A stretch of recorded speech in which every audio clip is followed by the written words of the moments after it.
Hi, everyone. We're all getting in the mode for Pesach.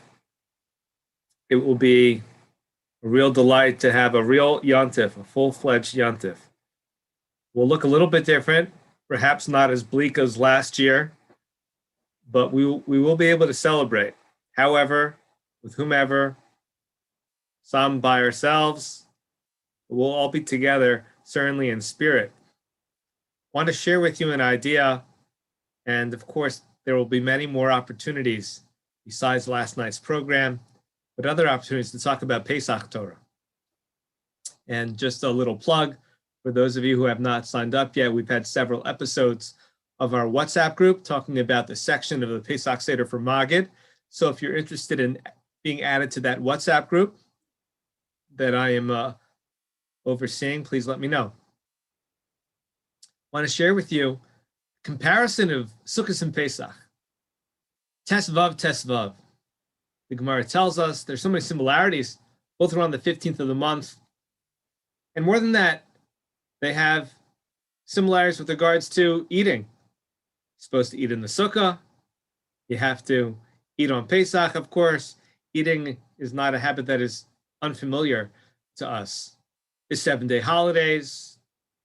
Again, the 15th of Tishrei, the 15th of Nisan. There are some who say that a person should make sure to conclude their Sukkah meal by midnight, to have it by midnight. Afikoman should be done by midnight. Of course, also, the meal for Sukkot, it's a mitzvah meal, mitzvah to eat on the Sukkah. That should be done with an appetite, a robust appetite. Make sure that we are in the mood for fulfilling the mitzvah, for eating, etc. And the same is true on Pesach, to have an appetite for our meal, for our matzah. So there are many similarities along these lines. And there are also some discrepancies. Perhaps with the discrepancies, we can see what the distinction is. So first discrepancy is obvious, right? They're both there to talk about the Exodus or Yetzias Mitzrayim on some level, but you have one holiday takes place in Nisan, another holiday takes place in Tishrei. There's a difference in time. There's a difference in the calendar, 6 months apart. Sukkot ends with Shmini Atzeres. It ends with a distinct holiday at the end of it. Sukkot has a full Hallel as part of its liturgy every single day of the holiday. And you have on Pesach, the last day of Pesach is not of a different nature, but different character. Last day of Pesach has a different Hallel. Only the first days have a full Hallel. So there are these differences. What do these differences tell us about the different themes and concepts of Pesach and Sukkot? And I want to share with you the comments, the remarks of my Rabbi Muvhak, by Dr. Rosenzweig. And he says that when we look in the Gemara, we look at the description in the Torah, we see there's a difference in the Musaf, in the services that went on in the Mishkan, in the Beis HaMikdash. There's a difference in the Musaf, as we refer to in our Siddur as well. There's a difference between them. So when you have a difference in the service, so there's a different nature to the day. Our job in this analysis here is to try to pinpoint what that distinction is, what it means. So we have a full Hallel on Sukkot and not on Pesach. After all, there's a different service. And so that corresponds to the fact that one has a full Hallel and one has a half Hallel. And furthermore, when it comes to Pesach, we're told with a defined measured amount that we are meant to consume with regards to the mitzvah, with regards to eating matzah. And when it comes to Sukkot, and this is a great word, using the English language in terms of our vocabulary to describe it. When it comes to Sukkot, it's more amorphous. It's a less defined kind of mitzvah. It's more expansive. And look at the words. If we look at it, we look at Pesach, it says, Be'erev tochlu matzos, the night of Pesach, supposed to eat matzah. And on Sukkot, we're told, Basukkos Teshvu, it says, Shivas Yom, 7 days you should reside there. Well, what does that mean, reside there? There's a lot of things that make up residence. You sleep in a residence, you eat in a residence, and sure enough, you have those who believe that you should say a bracha before you sit down in the sukkah. The Rambam is a minority opinion. We don't subscribe to that. But he says you should go ahead and you should make a bracha before you even sit in the sukkah. You and I, it's only before we eat in the sukkah. But the idea is, just to drive home the point, there are those who say there are many ways to go ahead and fulfill the mitzvah of teshvu, of residing in the sukkah. So we're beginning to see a little bit of a different theme between Sukkot and Pesach accordingly. Sukkot being something which is less defined. And even if you look at the root of what is a sukkah, there's a debate. Is it referred to the clouds of glory in the desert, or is it actually huts that they used to sit in? And so even the origins, as they're understood, don't seem to be as set or clearly defined. With Pesach, there's no debate.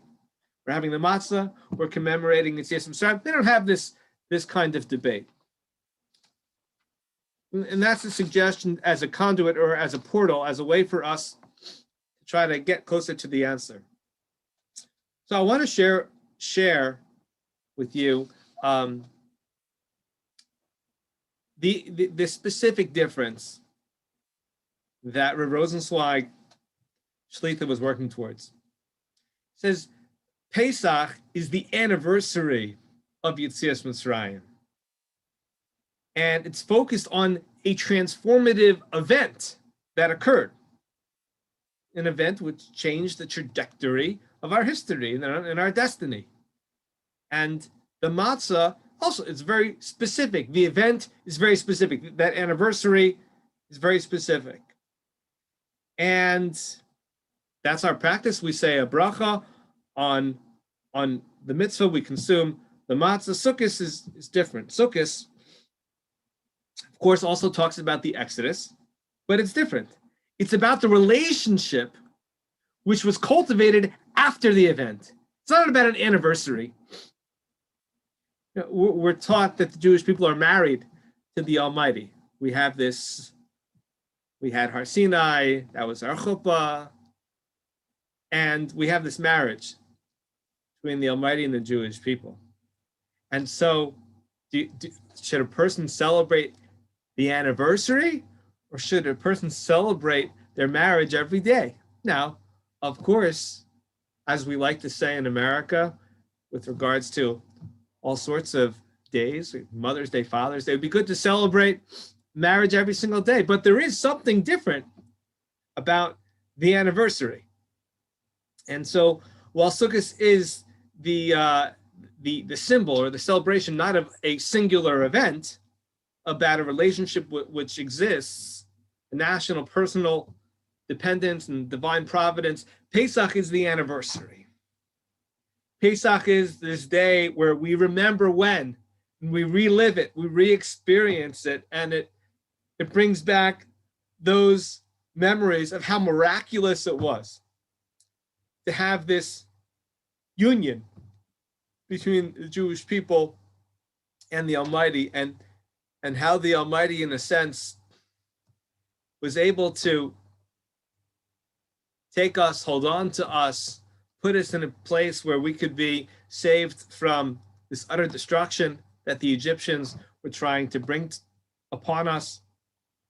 And so we look at these similarities, and there are other similarities. Of course, we're celebrating the whole relationship. Sukkot, Pesach, celebrate what took place that started with the emancipation, started with Yetzias Mitzrayim. And it's relevant to the specific halachos and traditions and practices and customs. But there are differences as well.